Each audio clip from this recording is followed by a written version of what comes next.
প্রিয় দর্শক আসসালামু আলাইকুম। তো দর্শক যাকে দেখতে পাচ্ছেন তো তার নাম হচ্ছে দিতি। তো দিতির বিয়ে-শাদী হয়নি। দিতি থাকে তার বোনের কাছে। তো দিতি এখন ইউটিউবে এসেছে ভালো একটা জীবনসঙ্গী আশায়।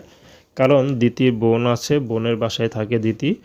তো দিতির আবার বোনের ছেলে আছে। তো দিতি এখন ইউটিউবে এসেছে বিয়ে-শাদীর জন্য। কারণ যৌতুক দিয়ে দিতির বোন দিতিকে বিয়ে-শাদী দিতে পারছে না। তো যাই হোক দিতির বোনেরই সংসার চলে না, দিতিকে কিভাবে বিয়ে দিবে।